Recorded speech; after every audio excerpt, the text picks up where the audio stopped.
la journée mondiale de l'environnement au niveau régional. Le gouverneur a décidé donc de tenir cette journée à la suite de l'instruction donnée par le ministre de l'Environnement. Donc pour réunir ici à Djoudj l'ensemble des acteurs de l'environnement au niveau régional. Donc autour du thème restauration des écosystèmes. C'est un thème d'une brûlante actualité. On le sait, au moment où la problématique des changements climatiques revêt une dimension mondiale, il est plus que jamais nécessaire, voire vital, de s'atteler à la restauration des écosystèmes pour leur donner alors toutes leurs fonctions, pour les rétablir dans toutes leurs fonctions écologiques.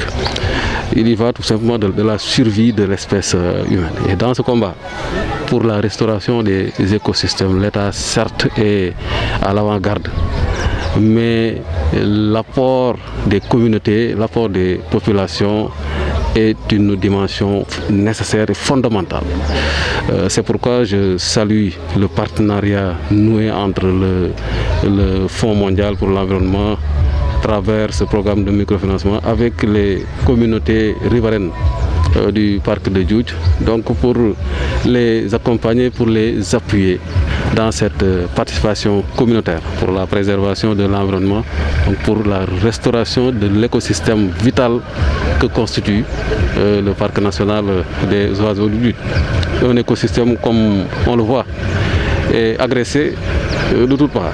Donc suivi alors l'action anthropique, c'est pourquoi il est plus que jamais nécessaire alors de le restaurer, de le défendre, de le protéger pour qu'il continue à jouer son rôle. C'est un patrimoine mondial.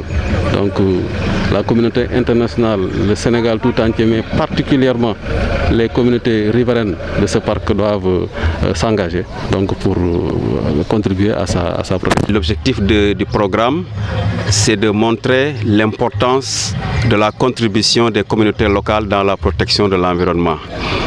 Aujourd'hui, c'est une opportunité pour nous pour montrer un peu le travail qu'on a eu à faire depuis une dizaine d'années avec les populations qui sont à la périphérie du Djoudj et dans les autres aires protégées de Saint-Louis.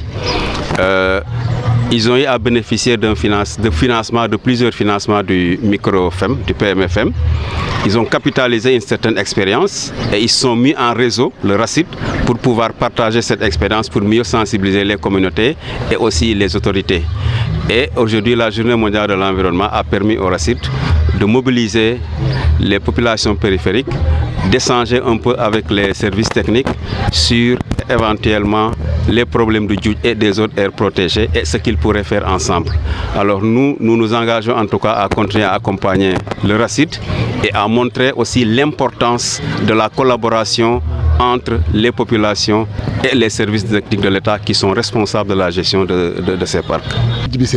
Je suis le président du RACID. Le RACID est une organisation qui regroupe 23 organisations communautaires de base au sein de la réserve de biosphère transfrontalière.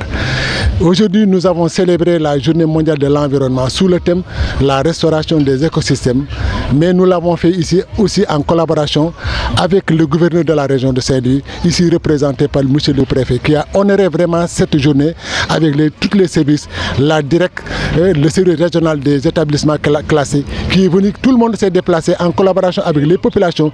Nous sommes vraiment très contents de cette journée honorée par la présence des services techniques, mais tout particulièrement aussi le programme de microfinancement du PMFM qui a soutenu le RACID avec un financement qui a conduit le RACID à organiser cette journée-là au sein du Parc national des oiseaux du Djoudj.